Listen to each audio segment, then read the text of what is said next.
இப்போ நான் வந்து முத்தழகு சீரியல்ல வந்துட்டு இருக்கேன் பாண்டியம்மாவா. ராட்சசன் அப்படின்ற ஒரு மூவி வந்தது வந்து ஒரு சீன் தான் வந்திருக்கோம்னாலும் படத்தோட முக்கியமான சீனா இருந்தது. எல்லாமே வேணாம், நமக்கு இது வேணாம், விட்டுட்டு போயிடலாம் அப்படின்னு முடிவு பண்ணிட்டேன். என்னடா நம்ம வாழ்க்கையில ஒண்ணுமே நடக்க மாட்டேங்குது, கடவுள் நமக்கு ஒண்ணுமே பண்ண மாட்டாரு, இதெல்லாம் பொய்யா இல்லையா உண்மையா என்னன்னே தெரியலையே அப்படின்னு ஒரு குழப்பம் வரும், எல்லாருக்குமே வரும். இந்த கடவுளே இல்லை அப்படின்னா நமக்கு விட்டுவோம் சொல்லக்கூடாது. பேங்க் பேலன்ஸ் எல்லாம் எதுவுமே கிடையாது. ஓப்பனாவே நான் சொல்றேன், என் கையில ஒரு 2000 ரூபாய் இருந்திருக்கும், 2000 ருபீஸ். இந்த 2000 ரூபாய் தான் நான் வச்சிருக்கேன். அதனால இந்த வெள்ளை கலர் துணி, என்னோட ஷூட்டிங் கிளாஸஸ், அந்த ஒயிட் துணி எடுத்து நான் முகத்தை மட்டும் கட்டிட்டு அந்த வண்டியில டிராவல் பண்றேன். வணக்கம் பக்திமயம் நேயர்களே, நான் உங்கள் கீதா நாராயணன். எப்போதுமே உங்களை பாசிட்டிவா வச்சுக்க நீங்க ஃபாலோ பண்ணக்கூடிய விஷயம். எப்பவுமே பாசிட்டிவா இருக்கணும். அதுக்கு ஒரே ஒரு வழி வந்து பக்தியில இருக்கிறது தான், பூஜை பண்றது தான். எப்பவுமே நிறைய டென்ஷன்ஸ் இருந்தா கூட நான் வந்து டெய்லி ஷூட்டிங் நான் கிளம்பும் போது கூட காலையில பூஜை பண்ணாம நான் கிளம்பவே மாட்டேன். பூஜை வந்து, அதாவது பக்தின்றது தனி மனிதனோட ஒழுக்கம். அந்த ஒழுக்கம் அது வந்து நம்மளை வந்து சாந்தப்படுத்தும், நம்மளை வந்து பாசிட்டிவா யோசிக்க வைக்கணும். அந்த பாசிட்டிவ் வந்து அந்த டே ஃபுல்லா கிரியேட் ஆகும். எப்பவுமே பூஜை பண்ணிட்டு தான் நான் கிளம்புவேன். கரண்ட்ல நீங்க என்ன சீரியல்ல ஆக்ட் பண்ணிட்டு இருக்கீங்க? இப்போ நான் வந்து முத்தழகு சீரியல்ல வந்துட்டு இருக்கேன் பாண்டியம்மாவா. மேக்சிமம் நான் வந்து உங்களுக்கு வில்லியா தான் நீங்க என்ன பார்த்துருப்பீங்க. ரியல் லைஃப்ல அப்படி கிடையாது. நான் நீங்க என்னென்ன மூவிஸ் ஒர்க் பண்ணிருக்கீங்க? மூவி அப்படின்னு பார்த்தீங்கன்னா நிறைய மூவிஸ் நம்ம பண்ணியிருக்கோம். ராட்சசன் அப்படின்ற ஒரு மூவி வந்தது வந்து ஒரு சீன் தான் வந்திருக்கோம்னாலும் படத்தோட முக்கியமான சீனா இருந்தது. அந்த மூவி வந்ததுக்கு அப்புறம் நிறைய பேர் நல்லா பண்ணியிருந்தீங்க அப்படின்னு சொல்லும்போது ரொம்ப ஹாப்பியா இருந்தது. அதுவும் நம்ம பாசிட்டிவ் கிரியேட்டிவ் தானே அது. பார்க்கும்போது ஓகே, நம்ம ஒரு சீன் வந்திருந்தாலும் இவ்வளோ ரீச் ஆயிருக்கு. படத்தோட முக்கியமா சீட்டு முனையில உட்காந்துட்டு இருக்கும்போது ஒரு டென்ஷன் இருக்கும்போது அந்த சீன் வரும், அப்படி ஒரு சீனு அது நல்லா ரீச் ஆச்சு. அதுக்கப்புறம் இப்போ ஹாட்ஸ்பாட் உங்களுக்கு எல்லாருமே தெரியும், நல்லா வைரல் ஆச்சு. நீங்க உங்க ரியல் லைஃப்ல எவ்வளவு பக்தியோட இருக்கீங்க? என்னோட ரியல் லைஃப் அப்படின்னா, இப்போ நான் வந்து மீடியா பர்சன் தான். நம்ம வெளியே போய் சுத்துறது, அவுட்டிங் போறது, அந்த மாதிரிலாம் எங்க போவோம் அப்படின்னா கோவிலுக்கு தான் போவோம். நாங்க ஆசிரமத்துக்கு போவோம். இந்த மாதிரி தான் எங்களோட விருப்பம். இப்போ எங்கள் ஹஸ்பண்ட் ஒய்ஃபு அப்புறம் என் பையன் எல்லாரும் சேர்ந்து நாங்கள் போகும்போது அது எந்த இடத்துக்கு ப்ரிஃபரன்ஸ் அதிகமாக கொடுப்போம்னா கோவிலுக்கு தான் நாங்கள் போவோம். எனி டைம் நான் ஷூட் போகும்போது சொல்லியிருக்கேன், பூஜையை ஆரம்பிச்சுட்டு தான் நான் வந்து மற்ற எல்லா விஷயமும் ஸ்டார்ட் பண்ணுவேன். அங்கே ஷூட்டிங் ஸ்பாட்ஸில் போகணும், அன்வான்டாக வேறு எந்த ஒரு விஷயத்தையும் பேசாமல். ஏன்னா ஷூட்டிங் ஸ்பாட் 4 லேடிஸ் ஒன்று சேர்ந்தோன்னா நிறைய காசிப்ஸ் இருக்கும். அந்த மாதிரி எதுவுமே பேசாமல் அந்த இடத்துல பாருங்க, சாண்டிங் பேகு சாண்ட் பண்ணுவேன் உட்காந்துட்டு. இங்கே இருக்கு ருத்ராட்ச மாலை, இதில் சாண்ட் பண்ணுவேன். அப்புறம் வந்து பக்தி சம்மந்தப்பட்ட விஷயங்கள்லாம் கேட்பேன், புத்தகம் எடுத்துட்டு போயிடுவேன், அதை படிப்பேன். இப்படி வந்து என்னோட டே டு டே லைஃப்ல வந்து எல்லாமே கலந்துருக்கேன். உங்க வீட்ல எல்லாரும் உங்களை மாதிரியே தான் பக்தியோட இருப்பாங்களா? எங்க வீட்டுல அப்படின்னா, இப்ப எங்க வீட்டுல நாங்க வந்து கல்யாணம் ஆனதுல இருந்து சொல்லிட்டு எங்க கல்யாணம் நடந்ததே ஒரு பெரிய மிராக்கிள் தான். அது நாங்க மீட் பண்ணி ஒரு 3 மாசத்துல திருப்பதியில வச்சு, நாங்க திருப்பதியில தான் கல்யாணம் பண்ணிக்கிறோம் அப்படின்னு பெருமாளையே கேட்டிருந்தோம். பெருமாள் அழகா கொண்டு போய் திருப்பதியில கல்யாணம் வந்து அந்த பிளஸ்ஸிங்ஸ் எங்களுக்கு இருக்கு. அந்த டேல இருந்து ஆரம்பிச்சது. அப்பெல்லாம் வந்து ஜஸ்ட் நம்ம கோவிலுக்கு போவோம், எல்லாரும் மாதிரி நம்ம போயிட்டு ஏதாவதுனா கும்பிட்டுட்டு வருவோம், நல்ல நாளுக்கு போவோம், அப்படிதான் இருந்தது. பையன் வயிற்றுல ஆரம்பிச்சது வந்து வீட்டுல சுப்பிரபாதம் பாட ஆரம்பிச்சு கொஞ்சம் கொஞ்சமா வீட்டுல பூஜை எல்லாம் அதிகப்படுத்த நம்ம சாப்பிடுற சாப்பாடு பழக்கமும் மாறுச்சு. இப்போ எனக்கு அதே மாதிரி எனக்கு பெரிய காட்ஸ்பேஸ் வந்து என்னோட பையன். அது எப்படின்னா, நாங்க 2 பேருமே பக்தியா இருந்ததுனால அந்த குழந்தையும் பக்தியா பிறந்துருக்கு. இப்ப நிறைய வீட்டுல சொல்றாங்க, நான் வந்து பக்தியா இருக்கேன், பட் என் வீட்டுல அப்படி இல்லை. இப்ப நான் இப்படி இருக்கேன், இவங்க சாமி கும்பிட மாட்டாங்க, அவங்களுக்கு நம்பிக்கை இல்லை, இவங்களுக்கு நம்பிக்கை இல்லை அப்படின்லாம் சொல்லி நான் கேள்விப்பட்டிருக்கேன். ஆனா கடவுளோட பிளஸிங்ஸால எனக்கு என் வீட்டுல வந்து, எங்க வீட்டுல நான் 3 பேர் தான். என்னோட நாய்க்குட்டி இருக்கு. எங்க வீட்டுல நாய்க்குட்டியும் எங்க ஃபேமிலி மெம்பர் தான். பூஜை பண்ணும்போது அதுவும் உட்காந்து பூஜை பண்ணும். அந்த அளவுக்கு அது உட்காந்துக்கும் பூஜை ரூம்ல வந்து. அந்த அளவுக்கு எங்க வீட்டுல வந்து எல்லாருமே வந்து பூஜை பண்ணுவோம். 3 பேருமே தனித்தனியா பாத்தீங்கன்னா எல்லாரும் பூஜை பண்ணிட்டு இருப்போம், சாண்டிங் பண்ணுவோம். இதுதான் எங்களோட ரெகுலர் ஆக்டிவிட்டி. வெளியே போனாலும் நாங்கள் கோவில்களுக்கு தான் போவோம். அப்புறம் யோகானந்த சத் சங்கம் ஆசிரமத்துக்கு போவோம். நாங்கள் அங்கே ஒரு அமைதியான ஒரு சூழ்நிலை இருக்கும். அந்த மாதிரி தான் எங்களோட டே டு டே லைஃப் இருக்கும். அது சம்மந்தமாக தான் நிறைய பேரையும் மீட் பண்ணுவோம் நாங்கள். அப்படிதான் போயிட்டு இருக்கு. ஏன்னா நம்ம வீட்டில் இருக்கிற குழந்தைங்களுக்கு நம்ம வந்து பக்தியை வந்து நம்ம இப்போ இருந்தே சொல்லி கொடுக்கணும். இன்னும் இப்போ இருக்கிற குழந்தைங்க வந்து எத்தனை பேர் விளக்கேற்றுறாங்கன்னு எனக்கு தெரியாது.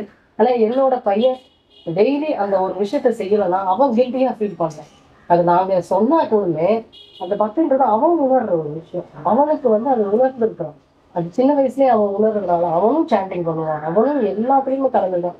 ஈவன் வந்து நம்ம பக்தியில போக போக போக நமக்கு வந்து மற்ற உயிர்களை கொண்டு சாப்பிட பிடிக்காது. நம்ம வந்து பியூர் வெஜிடேரியனா இருக்கும். மற்ற உயிர்களை கொல்லணும்னா இந்த பிரபஞ்சமே நம்ம கூட அன்பா இருக்கும். அதுதான் என்னோட அனுபவத்துல நான் கத்துக்கிட்டது.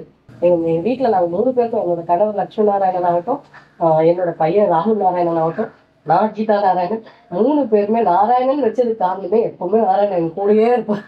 அதுதான் எப்பவுமே என் பக்தி வந்து என் லைஃப்ல பிரிக்கவே முடியாத ஒரு உங்களுடைய இஷ்ட தெய்வம் என்ன?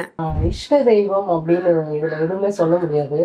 ஏன்னா கடவுள்ன்றது ஒரு சுப்ரீம் பவர். அந்த சுப்ரீம் பவர் வந்து எல்லாருக்குள்ளேயும் நான் ஃபீல் பண்றேன். அவர் வந்து கிருஷ்ணரா இருந்தாலும் அந்த கிருஷ்ணர்கிட்ட நான் ஃபீல் பண்றேன். கிருஷ்ணர் பார்க்கும்போது எனக்கு கிருஷ்ணருக்கு ஒரு கனெக்டிவிட்டி இருக்கு. சிவன் கிட்ட நான் ஃபீல் பண்றேன். இது எப்படி நம்ம அம்மா கிட்ட ஃபீல் பண்றோம், அப்பா கிட்ட ஃபீல் பண்றோம். அம்மா அப்பா 2 பேரு, பட் 2 பேர்கிட்டயும் ஒரு ஒரு விஷயத்தை தானே ஃபீல் பண்றோம். அது வேற வேற மாதிரி இருக்கு இல்லையா? ஆனா ஃபீல் பண்றது எல்லாமே அந்த அன்பு தான். அந்த அன்பை வந்து நான் ஃபீல் பண்றேன். சிவனா இருந்தாலும், கிருஷ்ணரா இருந்தாலும், பெருமாளா இருந்தாலும், பிள்ளையாரா இருந்தாலும், ஒய்எஸ்எஸ்ல எங்க யோகானந்த சத்சங்கத்துல இருக்கிற குரு எல்லார்கிட்டையுமே ஃபீல் பண்றது அந்த அன்பு தான். அதே மாதிரி அந்த சுப்ரீம் பவர், அந்த சுப்ரீம் பவர் வந்து உணர முடியும் எங்களால. என்னன்னா நம்ம அதுக்குண்டா அவங்கள நம்ம தேடி போகும்போது அவங்க நம்ம கூட தான் இருக்காங்க. அவங்கள நம்ம தேடி போகும்போது மட்டும்தான் அந்த பவரை நம்மளால உணர முடியும். அதுல வந்து அது அனுபவத்துல மட்டும்தான் புரிஞ்சுக்க முடியும். ஆன்மீகத்துல இருக்கிற எல்லாருக்குமே அந்த அனுபவம் புரியும். அது எனக்கு இருக்கு. நீங்க எவ்வளவுதான் பிஸியா இருந்தாலும் இந்த நாள்ல இந்த கோயிலுக்கு நான் போயே ஆவேன், அப்படிப்பட்ட கோயில் ஏதாவது இருக்கா? கோவில் அப்படின்றது வந்து இப்ப எங்க ஃபீல்டுல வந்து நாங்க எப்ப அவைலபிள் இருக்கோம் இல்லைன்னு எங்களுக்கு தெரியும். எங்க ஷெட்யூல் எங்க கையில கிடையாது. எப்பவுமே பக்தியில எப்பவுமே அவங்க ஞாபகத்திலே தான் இருக்கும். வாய்ப்பு கிடைக்கும் போது வந்து நிறைய நம்ம வரலாறு சிறப்பு மிக்க கோவில்களுக்கு போறது வழக்கம். ஏன்னா இப்ப போகணும், சிதம்பரம் அந்த மாதிரி போவோம், திருப்பதிக்கு எப்பவுமே சொன்னா போவோம். அந்த மாதிரி வாய்ப்பு கிடைக்கும் போதுதான் நம்மளோட ஸ்பெஷலான கோவில். ஏன்னா அங்க வைப்ரேஷன்ஸ் நிறைய உங்களுக்கு இருக்கும். நீங்க போனீங்கன்னா தெரியும், திருவண்ணாமலைலாம் நீங்க போய் உட்காரும் போதே ஒரு வைப்ரேஷன் கிடைக்கும். அந்த மாதிரி கோவில்களுக்கு போறது வழக்கம் உண்டு. ஆனா கோவிலுக்கு போக முடியலனாலும் உட்கார்ந்த இடத்துல இருந்தே நம்ம பக்தியும் அந்த அனுகிரகத்துல கண்டிப்பா கிடைக்கும். நம்ம மனசுதான் நம்ம கனெக்ட் பண்றதுதான். எங்க இருந்தாலும் சரி நம்ம கனெக்ட் பண்றதுதான். நம்மளோட உணர்வு தான் நம்மள கடவுளோட கனெக்ட் பண்ணணும். நம்ம நினைக்கணும் அவர் நம்மள நினைச்சிட்டு இருக்காரு. ஆனா நம்ம அவர் எவ்வளவு நேரம் நினைக்கிறோமோ அவர் நம்மள நினைச்சிட்டே தான் இருக்காரு. இப்பதான் நம்ம கனெக்ட் ஆகும். போனாலும் சரி போனாலும். நீங்க அடிக்கடி போகக்கூடிய உங்களுக்கு பிடிச்ச கோயில் எது? எனக்கு வந்து சிதம்பரம் ஸ்பெஷல். சிதம்பரம் பத்தி சொல்லணும் அப்படின்னா, சிதம்பரம் கலையே வடிவானவர் நடராஜ பெருமாள் இருக்கிற இடம். ஆக்சுவலா நான் வந்து ஆருத்ரா நட்சத்திரம். எனக்கு அந்த கோயிலுக்கு போகும்போது தனி ஒரு கனெக்டிவிட்டி இருக்கும். எனக்கு அப்படியே எனக்கு அப்பா வீட்டுக்கு போற மாதிரி ஒரு ஃபீல் இருக்கும். அப்படிதான் சிதம்பரத்துல வந்து வைப்ரேஷன் வந்து அப்படி கனெக்ட் ஆகும் நமக்கு. சிதம்பரம் நடராஜரை பார்க்கறது எங்களுடைய நாங்க வந்து கலைஞர்கள் அப்படிங்கும் போது அவரோட ஆசை இல்லாம, அவரோட அருள் இல்லாம, அவரோட அசைவு இல்லாம எதுவுமே நடக்காது. ஸோ எனக்கு அதுல சிதம்பர கோவில் அது மாதிரி ஒரு அனுபவம் கிடைச்சிருக்கு. அதே மாதிரி திருவண்ணாமலையெல்லாம் வந்து டிவைன் பிளேஸ்ன்னு சொல்லலாம். அந்த அக்னி ஸ்தலத்திலையும் நம்ம மனசுக்குள்ள அப்படி ஒரு குளிர்ச்சி கொடுப்பாரு. அப்படி ஒரு நம்ம எவ்வளோ நம்ம பிரச்சனையில அங்க போனாலும் ஒரு தடவை வீடியோவில் வந்து பாருங்க, என்னடா இது பிரச்சனை ஒண்ணுமே இல்லை அப்படின்ற மாதிரி தோணும். அப்படி அந்த அங்க இருக்கிற எல்லா சித்தர்களும் அவங்களுக்கு ஸ்பெஷலா நான் இடைக்காடர் அவர் எனக்கு வழிபட சொல்லுவாங்க. நான் அப்படின்னு ஸ்பெசிஃபிக்கா அவர் போய் நான் பார்த்தது இல்லை. ஆனா அவர் எப்பவும் மனசுல நினைச்சுக்குவேன். அந்த கோவிலுக்கு போகும்போது அத்தனை ஜீவ சமாதிகளும் நம்ம தாண்டி போகும்போது அப்படி ஒரு கனெக்ட் ஆகும். அவ்வளோ சந்தோஷமா இருக்கும், ஆனந்தமா இருக்கும். அது அங்க போயிட்டு வந்தாலே அதான் சொல்றேன், எல்லாமே திருப்பதி போன திருப்பன்ற மாதிரி திருவண்ணாமலையிலும் போயிட்டு வரும்போது நம்ம லைஃப்ல நிறைய அடுத்த ஸ்டெப்புக்கு வந்து அவங்க மூவ் பண்றாங்க. இது நடக்குது. அதுக்கப்புறம் இந்த மலைகளுக்கு மேல இருக்கிற கோவில்லாம் எனக்கு ரொம்ப பிடிக்கும். ஆனா அதுக்கு மேல இருக்கிற வைப்ரேஷனே வேற. அது போறவங்களுக்கு எல்லாருக்குமே தெரியும். மலைகளுக்கு மேல போய் அந்த இறைவனை நினைச்சு உட்காரும் போது அந்த மெடிடேஷன் பண்ணும்போது அப்படி இருக்கும். அவர் கூட இன்னும் பக்கத்துல போன மாதிரி இருக்கும் வயசுல இருக்கும்போது. அது மாதிரிலாம் இருந்திருக்கு. ஸோ அப்படிதான் நான் கோவில்லாம் போனேன். இந்த தெய்வத்தை வேண்டுனதுக்கு அப்புறமா என் வாழ்க்கையில ஒரு மிராக்கிள் நடந்துச்சு, அப்படி இருந்தா ஒரு இன்சிடென்ட் சொல்லுங்க. இந்த கோவிட் டைம் வந்தது இல்லையா? அந்த கோவிட் டைம் வரும்போது எல்லாருமே லைஃப்ல ஸ்ட்ரகிள் பார்த்துருப்போம். அந்த கோவிட்லயும் சரி, அப்ப எல்லாருக்குமே வந்து சிம்டம்ஸ் வந்து எனக்கும் ஒரு 7 நாள் சிம்டம்ஸ் எல்லாம் வந்தது. அந்த நரகத்துல இருந்தெல்லாம் வெளியே வந்து வாழ்க்கையை வாழ முடியுமான்னு நினைச்சிட்டு இருந்த ஒரு டைம் எல்லாருக்குமே சுச்சுவேஷன் பேடா இருந்தது. எல்லாம் எங்கேயுமே ரொட்டேஷன், எங்களுக்குலாம் ஷூட்டிங்லாம் எதுவுமே இல்லை. அந்த மாதிரி இருந்த டைம்ல நம்புறது கடவுளை மட்டும்தான். 100% கடவுளை மட்டும்தான். இந்த கடவுள் அந்த கடவுள் நான் சொல்லவே மாட்டேன். எல்லாம் தான் சொல்றேன். நான் கிருஷ்ணரை வேண்டியிருக்கேன். நம்ம வந்து ஒரு சூழ்நிலையில அப்படியே சரி போடா எல்லாத்தையும் விட்டுட்டு போயிடலாம் அப்படின்னு கூட நான் முடிவே பண்ணிட்டேன். முடிவு பண்ணி என்ன பண்ணோம்னா, ஒரு கிருஷ்ணர் கோவில், கிருஷ்ணர் ஹரே ராம ஹரே கிருஷ்ணால ஒரு ஒரு பிரான்ச் வந்து அங்க போய் இருந்து அங்க வந்து பூஜை பண்ணி அந்த இடத்த பார்த்துக்கிட்டு அங்கேயே இருக்கிற மாதிரி ஃபேமிலி வேணும் அப்படின்னு கேட்டாங்க. நான் வந்து நாங்கள் முடிவே பண்ணிட்டோம். இந்த ஃபீல்டுக்கு இதுக்கப்புறம் ஸ்ட்ரகிள் ஆகி வர்றதுக்கு பக்தியே போயிடலாம், அதுலயே போயிடலாம், எல்லாமே வேணாம், நமக்கு இது வேணாம், விட்டுட்டு போயிடலாம் அப்படின்னு முடிவு பண்ணிட்டேன். அப்போதாங்க அப்போதான் அவர் வந்து அவரும் ஒரு மிராக்கிள் நான் வந்து சரண்டர் ஆகுறேன் உங்ககிட்ட அப்படின்னு சொல்லும்போது, இப்போ வராத, நான் உன்னை கூப்பிடும் போது வந்தா போதும் அப்படின்ற மாதிரி எங்களை உட்கார வச்சாங்க. அப்ப வந்த வாய்ப்புகள் கோவிட் டைட்டிலையும் அந்த இதுலயும் ஒரு வாய்ப்பு வந்தது. உங்களுக்கு சந்திரலேகா அப்படிதான் வந்தது. சந்திரலேகால இருந்து அப்படியே அப்கமிங் அப்படியே வர வர வர வர எல்லாமே மாறிச்சு. ஒரு சூழ்நிலை நம்ம மனசுல எல்லாருமே ஒரு அப்படியே வருத்தப்பட்டு அழுத்தி என்னடா பண்றதுன்னு தெரியாம உட்காந்துருக்கோம் இல்லைங்களா? அப்படி வந்து ஒரு நாள் வீட்டுல உட்காந்துருக்கோம். பக்தியில தான் இருக்கிறோம், ஸ்டாண்டிங் பண்ணிட்டு இருக்கேன், கிருஷ்ணர் நாமம் போட்டுக்குவேன், எல்லாமே பண்ணுவேன். என்னடா நம்ம வாழ்க்கையில ஒண்ணுமே நடக்க மாட்டேங்குது, கடவுள் நமக்கு ஒண்ணுமே பண்ண மாட்டாரு, எல்லாம் பொய்யா இல்லையா உண்மையா என்னன்னே தெரியலையே அப்படின்னு ஒரு குழப்பம் வரும், எல்லாருக்குமே வரும். இந்த கடவுளே இல்லை அப்படின்னா நம்ம திட்டுவோம். அந்த மாதிரிலாம் குழப்பம் வந்துட்டு அந்த மாதிரி டைத்துல அப்படியே உட்காந்துட்டு இருக்கும்போது சம்மந்தமே இல்லாம ஒரு ஃபேமிலி வந்து ஜெயராம் பிரபுதாஸ், அவர் என்னன்னா இஸ்கான் டிவோட்டி. அவரு வந்து நாங்க வந்து உடஞ்சி போகும்போதெல்லாம் ஏதாவது ஒரு டிவோட்டி வந்துருவாங்க. இஸ்கான் நம்ம இப்படியே இருந்தும் சரி, இல்ல வந்து நம்ம ஒய்எஸ்எஸ் சத்சங்கத்துல இருந்தும் சரி, யாராவது வந்து கடவுள் யாரும் ஒருத்தர் அனுப்பிச்சு வச்சு எங்களை அப்படியே கூப்பிட்டு வருவாரு, அதுல இருந்து மீட்டு கூப்பிட்டு வருவாரு. அப்படி நடந்த சம்பவத்தை தான் நான் சொல்ல போனேன். அப்படி வந்து உட்கார்ந்துட்டு இருந்த டைமு சொல்லக்கூடாது, பேங்க் பேலன்ஸ் எல்லாம் எதுவுமே கிடையாது.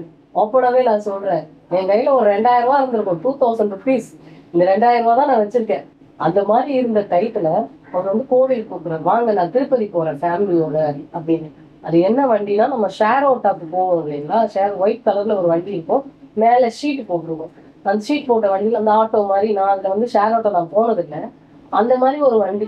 அவர் வண்டி என்கிட்ட அப்போ வந்து எனக்கு வண்டி கிடையாதுங்க, அப்ப நான் கார்லாம் வாங்கல, என்கிட்ட இருக்குது ஒரே ஒரு 2 வீலர் தான். அப்படிதான் இருந்தது, கார் இருந்த காரையும் வித்துட்டோம். அப்படிதான் இருந்த டைம்ல அவர் வண்டியில கூப்பிடுறாரு. அங்க இருந்த ஒரே ஒரு எண்ணம் வந்து, அவர் கூப்பிடுறாரு நம்ம போய் பார்ப்போம். இந்த மனசுல அவ்வளவு வழியோட அந்த வண்டியில ஏறி உட்காந்து டிராவல் பண்ணதுதான். அந்த வண்டி தெரியும், நீங்க சூடு தெரிஞ்சுக்கிட்டேன். அப்பதான் நான் ரியலைஸ் பண்றேன், ரொம்ப சூடு உள்ள வரும், ஹீட்டு, உட்காரவே முடியாது. நான் ஒரு வெள்ளை துணி எடுத்து நம்ம கொஞ்சம் ஏதோ நம்ம முகம் கடவுள் வந்து அருளால நம்ம முகத்தை பார்த்தா எல்லாருக்கும் ஆடியன்ஸ் எல்லாம் நம்ம சீரியல் பண்றோம் தெரியுற அளவுக்கு கடவுள் வந்து ரீச் பண்ண வச்சிருக்காரு. அதனால இந்த வெள்ளை கலர் துணி என்னோட ஷூட்டிங் கிளாஸுக்கு சொல்லுவோம், அந்த ஒயிட் துணி எடுத்து நான் முகத்தை மட்டும் கட்டிட்டு அந்த வண்டியில டிராவல் பண்றேன். எங்களுக்கு ஒரு கில்ட்டி ஃபீல். அந்த வண்டிக்கு பெட்ரோல் போடுறதுக்கு 500 தான் கொடுத்தேன். 500 ரூபா கொடுத்துட்டு இந்த 2000 ரூபாயில 500 கொடுத்துட்டோம். மீதி தைல இருக்கு. எங்க போனாலும் நல்லா லக்ஸூரியா செலவு பண்ணி பழகிக்கணும். சுச்சுவேஷன் கோவிட் டைமு, இருந்த சேவிங்ஸ் எல்லாம் காலி. அப்படிங்கும் போது இந்த ஒரு சூழ்நிலை, இந்த காலத்தை வச்சுட்டு ஒருத்தர் கூட டிராவல் பண்ணி கில்ட்டி ஃபீல் ஆகும்.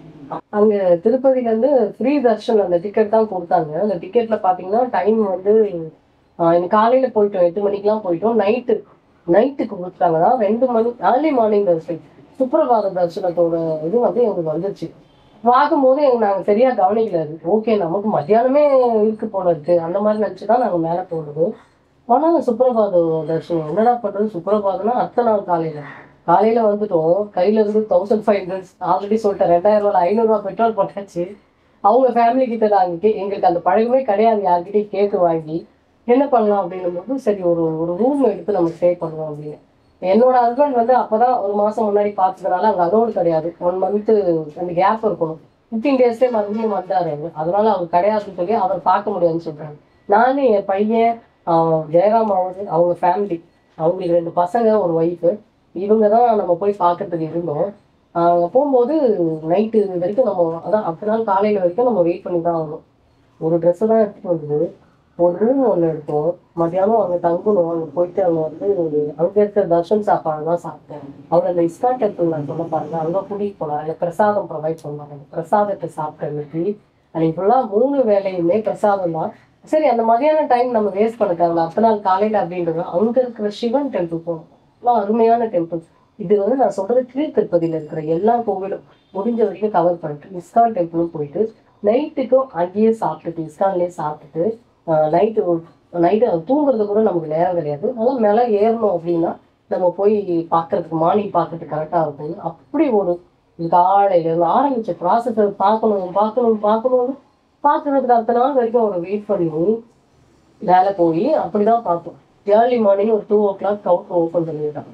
அந்த பெரியவங்கள அதை ஓடி போய் அந்த கவுண்டர்லாம் ஓடி போய்லாம் நான் பார்த்ததே கிடையாது. நான் அந்த கவுண்டர்ல ஓடி போய் அவங்க ஏர்லி மார்னிங் சுப்ரபாத தரிசனம் பார்க்கும்போது அவ்வளோ நேரம் நிற்க வச்சாங்க. அவ்வளோ நேரம் உள்ள நிற்கும். அந்த டெம்பிள்குள்ளேயே 1 மணி நேரம் நின்றுருக்கும். மற்ற எந்த டைத்துலயும் ஒரு பாசிபிள் கிடையாது. சுப்ரபாத தரிசனத்துல மட்டும்தான் பாசிபிள். அப்படி ஒரு சில்னஸ், அவ்வளோ ஒரு வைப்ரேஷன் அப்படி இருந்தது. ரம்மியமா இருந்தது. அந்த ஒரு இது மறக்கவே முடியாது. ஆனா அப்படி வந்து அவர் அடுத்த நாள் எங்களுக்கு தரிசனம் போடாம இருந்ததா நாங்க கீழே இருந்த சிவன் கோயிலை மிஸ் பண்ணியிருப்போம். அங்க இருந்த அம்பாள் டெம்பிளையும் மிஸ் பண்ணியிருப்போம். மெயினா இஸ்கான் நான் சொல்ல பாருங்க, அங்க இருக்கிற இஸ்கான் டெம்பிளை மிஸ் பண்ணியிருப்போம். உண்மையாக அது ரொம்ப பவர்ஃபுல்லான கோவில். அங்க வேண்டிட்டு வந்ததுக்கு அப்புறம் லைஃப்ல நடந்தது எல்லாமே அடுத்து ஸ்டெப் பை ஸ்டெப். அடுத்த வருஷம் நான் கார்ல தான் வருவேன்னு சொல்றேன். அதே மாதிரி நான் கார் வாங்கிட்டேன். கார் வாங்கி மறுபடியும் கார்ல தான் போய் பார்த்தேன் அந்த அம்மாவை. உண்மையா அவங்களோட கிரேஸ். ஏமா இப்படி வச்சிருக்கேன் எங்களை அப்படின்னு ஒரு வார்த்தை தான் கேட்டுட்டு வந்தேன். அடுத்த வருஷம் நான் அவங்க போய் பார்க்கணும் அப்படின்னு. ஆனா எனக்கு போய் பார்க்கவே முடியாத அளவுக்கு எனக்கு பிஸியா தான் அவங்க வச்சாங்க. உண்மையாவே அந்த டெம்பிள் திருப்பதியில இருந்து எல்லாரும் கீழே வந்து பாத்தீங்கன்னா உங்களுக்கு அங்க இருக்கிற இஸ்கான் டெம்பிள் போய் அந்த ராதாராணி அம்மாக்கு வேண்டினீங்கன்னா 6 மாசத்துக்கு நீங்க என்ன கேட்குறீங்களோ அதை அப்படியே நடத்தி கொடுக்குறாங்க. அது எவ்வளோ அனுபவத்துல நான் பார்த்தேன். எனக்கு அப்படியே மாறிச்சு, லைஃபே மாறிச்சு. மறுபடியும் நான் அவங்களை போய் பார்க்கணும்னு இருக்கிறேன். அது அவங்கதான் அது அவங்க எப்ப கூப்பிடுறாங்களோ தெரியல. வெயிட் பண்றேன். நீங்க ஃப்ரீயா இருக்கும்போது உங்க மன அமைதிக்காக என்ன பண்ணுவீங்க? அதிகபட்சம் வந்து எங்க வீட்டுல எப்பவுமே வந்து ஏதாவது ஒரு டிவோஷனல் சாங் வந்து பிளேயர் பண்ணிட்டே இருப்போம். மேக்சிமம் வந்து உங்களுக்கு எதுவுமே தெரியல. நம்ம இப்போ ஸ்லோகன்ஸ் சில பேருக்கு தெரியும். ஸ்லோகன்ஸ் நம்ம சேன் பண்ணுவோம். எனக்கும் ஸ்லோகன்ஸ் தெரியும். ஸ்லோகன்ஸ் சேன் பண்ணுவேன். இப்போ சாண்டிங் பேக் இருக்கு, அது சேன் பண்ணிட்டு இருக்கேன். அப்படி இல்லைனாலும் நம்மளை சுற்றி பாசிட்டிவ் வைப் கிரியேட் பண்ணிக்கிட்டே இருக்கணும் எப்பவுமே. அப்போதான் நம்ம ஸ்ட்ரகிள்ஸ் வந்து நம்ம பக்கத்தில் வராது. நம்மளால ஃபேஸ் பண்ணுற தைரியம் இருக்கும்.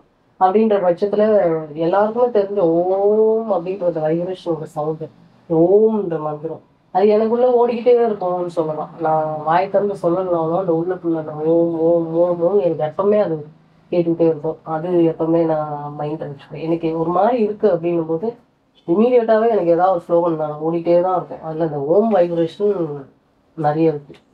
வாழ்க்கையில ஒரு தடவையாவது இந்த புண்ணிய ஸ்தலத்துக்கு போயே ஆகணும் அப்படின்னு நீங்க ஆசைப்படுற கோயில் ஏதாவது இருக்கா? எனக்கு வந்து கேதார்நாத் ரொம்ப பிடிக்கும். கேதார்நாத் தான் எப்படியாவது போய் பார்க்கணும்னு இருக்கும். ஒவ்வொரு டைமும் ட்ரை பண்ணுவேன், போக முடியாது. கேதார்நாத்தும் நம்ம கைலாஷ் போகணும். கைலாயமும் போய் பார்க்கணும். எனக்கு அந்த அந்த பனி அதெல்லாம் ரொம்ப கஷ்டமா இருக்கும் அப்படின்னு சொன்னாங்க. எல்லாருமே மேலே போக முடியாது, ஒரு ஹைட்டுக்கு மேலாம் போக முடியாது. அங்கே போய் பார்க்கணும்னு என்னோட ரொம்ப நாள் ஆசை. எப்போ அதுக்குண்டா நான் வந்து என்னை ஃபிட் பண்ணிட்டு இருக்கேன். ஏன்னா நம்ம மனசு மட்டும் நமக்கு ஆசைப்பட்டா பத்தாது. நம்ம உடம்பும் அதுக்கு ஒத்துழைக்கணும். அதுக்கேற்ற மாதிரி நம்ம வந்து ஃபிட்டாக இருக்கணும். ஃபிட்டாக இருந்தால் தான் அந்த மாதிரி கோவில்லாம் போய் பார்க்க முடியும். சிவன் எங்கே இருந்தாலும் சரி, சிவன் எங்கே இருக்காருன்னு சொல்ல முடியாது, நமக்குள்ளதான் இருக்காரு. ஆனா அவர் அந்த ஸ்தலத்துல போய் அந்த வைப்ரேஷனோட அவரை பார்க்கணும், அவர் கூட இருக்கணும் அப்படிங்கிறது ஆசை. கேதார்நாத் வந்து ஒரு கனவு, போகணும். நீங்களும் ஒரு தடவை இந்த இடத்துக்கு போங்க அப்படின்னு நேயர்களுக்கு சஜஸ்ட் பண்ணக்கூடிய இடம் எது? வாய்ப்பு கிடைக்கும் போதெல்லாம் அதிகபட்சம் உங்க பக்கத்துல இருக்கிற கோவிலுக்கு நீங்க போங்கன்னு தான் நான் சொல்லுவேன். ஆனா முடிகிறவங்க இந்த புண்ணிய ஸ்தலங்கள் நம்ம சொல்றோம் இல்லையா, 108 திவ்ய தேசங்கள் இருக்குது. அதுக்கப்புறம் சிறப்பான ஸ்தலங்கள்லாம் இருக்கு. அங்கங்க ஒவ்வொரு வைப்ரேஷன். நான் சொன்ன மாதிரி திருவண்ணாமலை, சிதம்பரம், இந்த இடத்துலலாம் தனித்தனி வைப்ரேஷன் இருக்கு. திருப்பதி, இங்கெல்லாம் வந்து இதை தாண்டி நிறைய கோவில்கள் வந்து உள்ளுக்குள்ள இருக்கு. அதாவது நம்மளுடைய தமிழ்நாட்டிலும் சரி, நம்மளுடைய இந்தியாவிலேயே நிறைய கோவில்கள் இருக்குது. உங்களுக்கு எல்லாமே நீங்க வந்து கூகுள் பண்ணி பார்த்தீங்கன்னாலே வரும். உங்களால எப்போ போக முடியாதோ அந்த மாதிரி ஒரு கோவில். மலை போகிறதுக்கு அதிகமாக பார்த்தீங்கன்னா மலை எவ்வளோ ஹைட்டா நீங்க ஹைட்டு ஏற ஏறதான் நம்மளோட உடம்பு இருக்கிற நிலைமையும் தெரியும். மாசத்துக்கு ஒரு தடவையாவது ஒரு கிரிவலம் போறது, ஒரு மலையிலையாவது ஒரு அகஸ்தியர் மலை மாதிரி நம்ம அந்த மாதிரி மலை ஏறுறது, அந்த மாதிரிலாம் நீங்க அதை வச்சுக்கிட்டீங்க அப்படின்னா நம்ம பாடி கண்டிஷன் எப்படி இருக்கும்னு நமக்கு தெரிஞ்சிடும். நம்ம வந்து இன்னும் நம்மளை எப்படி பார்த்துக்கணும், நமக்கு அந்த வைப்ரேஷனும் கிடைக்கும். ஏன்னா நம்ம உடம்பு கண்டிஷனை சொல்லிடுங்க. எனி டைம் நீங்க ஒரு கிரிவலம் போயிட்டு வாங்கலாம், அப்படியே உடம்புல இருக்கிற எல்லா நோயும் போன மாதிரி ஒரு ஃபீல் கிடைக்கும். அந்த மாதிரி உங்களுக்கு வாய்ப்பு கிடைக்கும் போதெல்லாம், டைம் இருக்கும் போதெல்லாம் இந்த மாதிரி புண்ணிய ஸ்தலங்கள் அதுக்குன்னு ஒரு வைப்ரேஷன் இருக்கும். அந்த மாதிரி புண்ணிய ஸ்தலங்களுக்கு நீங்கள் போகணும். சினிமாலேயோ சீரியல்லையோ உங்களை மாதிரியே பக்தியோட இருக்கக்கூடிய உங்களுக்கு மனசுக்கு நெருக்கமான ஆர்டிஸ்ட்னா யாரை சொல்வீங்க? இண்டஸ்ட்ரியில அப்படின்னு பார்த்தீங்கன்னா, இப்போ என் கூட வந்து இப்போ நான் முத்தழகுல நான் பண்ணிட்டு இருக்கேன் இல்லையா, இப்போ எங்க அண்ணன் ஆனந்த் பாபுட்ட வந்து பக்தி நிறைய இருக்கும். அவருக்கு அந்த டைம் கிடைக்காது. ஆனா எனக்கு தெரிஞ்சு இப்போ என் கூட பேச ஆரம்பிச்சதுல இருந்து மறுபடியும் அவர் அந்த பக்தியில வந்து உள்ளுக்குள்ள ஆழமா அவரு போயிட்டு இருக்கிறது எனக்கு ரொம்ப சந்தோஷமா இருக்கு. ஏன்னா அவர் எப்பவுமே வந்து என்ன சொல்வாரு, என்னை பார்க்கும்போதும் அந்த மரியாதை அவர் கொடுப்பாரு. எனக்கு அவர் அண்ணன் முறை தான் அவரு. அவர் என்ன தங்கச்சி தங்கின்னு தான் கூப்பிடுவாரு செல்லமா. ஸோ அவர் அப்பா நாகேஷ் அப்பா பத்தி உங்களுக்கு தெரியும். நாகேஷ் அப்பாவுக்கு வந்து அவர் வந்து காலையில எழுந்திரிச்சு ஒரு 4 மணிக்கு எழுந்திரிச்சு பூஜை பண்ணுவாரு. ஆனந்த் பாபு அண்ணன் வந்து எங்க சொல்லும் போதெல்லாம் எங்க அப்பா 4 மணிக்கு எழுந்திரிச்சு பூஜை பண்ணுவாரு, நீங்களும் அதே மாதிரி 4 மணிக்கு எழுந்திருக்கீங்க, அவங்களுக்கு ரொம்ப சந்தோஷமா இருக்கு அப்படின்னு தான் என்கிட்ட பேசவே ஆரம்பிச்சிருக்கு. அந்த ஒரு வகையில அது வந்து 4 மணிக்கு எழுந்திரிச்சு நான் பூஜை பண்ணிட்டு இருக்கேன். இதே மாதிரி பாத்தீங்கன்னா ஆர்டிஸ்ட்ன்னு பார்த்தா தீபா நேத்திரம் இருக்காங்க. தீபா நேத்திரனும் அப்படிதான், அவங்களும் பக்தி இருக்கு. இப்போ எங்க ஆர்டிஸ்ட்ல நிறைய பேர் வந்து இந்த பக்தி அந்த சாண்டிங் பேக் எல்லாம் வச்சுட்டு நம்ம உட்காரும் போது எங்களை எல்லாம் பார்த்து சாமியார்னு சொல்லுவாங்க. ஃபர்ஸ்ட் என்னை மட்டும் தான் சொல்லிட்டு இருந்தாங்க, சாமியார் எப்படி இருக்கீங்க அப்படின்வாங்க. ஆர்டிஸ்ட் செல்லமா கூப்பிடுவாங்க, நல்லா இருக்கேன் அப்படின்னு. அந்த மாதிரி வந்து இப்ப என் கூட வந்து இப்போ தோஸ்து மாதிரி சேர்ந்துக்கிறது யாருன்னா நம்ம தீபா நேத்திரன். அவங்க தீபா நேத்திரன் வந்து நிறைய அவங்க மாற்றம், அவங்க பக்தி அவங்க உள்ள வர அவங்களுக்கும் நிறைய மாற்றங்கள் நடந்திருக்கு. நாங்க 2 பேரும் அன்வான்டா எதுவும் பேச மாட்டோம். ரூம்ல உட்கார்ந்தோம்னா அவங்க வந்து ஸ்ரீராம ஜெயம் எழுதுவாங்க, புக்கா எழுதிட்டு இருப்பாங்க. அதிகபட்சம் ஸ்லோகன் கேட்கும். அவங்க ஏதாவது நான் சேன் பண்ணுவேன், அவங்க சேன் பண்ணுவாங்க. இந்த மாதிரிதான் இருக்கும். அப்படி பார்த்தா எனக்கு முத்தழகு சீரியல் வந்து தீபா நேத்திரன் தான் எப்பவுமே என் பக்கத்துல இருப்பாங்க. என்ன மாதிரி பக்தியா இருப்பாங்க. இறை வழிபாடு எவ்வளவு முக்கியம்னு நீங்க நினைக்கிறீங்க? இறை வழிபாடு அப்படின்றது வந்து இப்ப இருக்கிற காலகட்டத்துல ரொம்ப தேவை. அதாவது நீங்க முழு நாளுமே இறை வழிபாடு, ஏன்னா நெகட்டிவிட்டி அவ்வளோ இருக்கு, அவ்வளோ கெட்ட விஷயங்கள் வந்து நம்ம உலகத்துல நிறைய இருக்கு. அதாவது அறிவியல் சம்மந்தப்பட்டுதான் நம்ம ஆன்மீகம் இருந்திருக்கு, இயற்கையோட சம்மந்தப்பட்டுதான் நம்ம ஆன்மீகம் இருந்திருக்கு. அப்படின்னும் போது இந்த இயற்கை கனெக்டிவிட்டியும் அறிவியலும் சேர்ந்து நம்ம உடம்புல ஒரு விஷயத்த கிரியேட் பண்ணும்.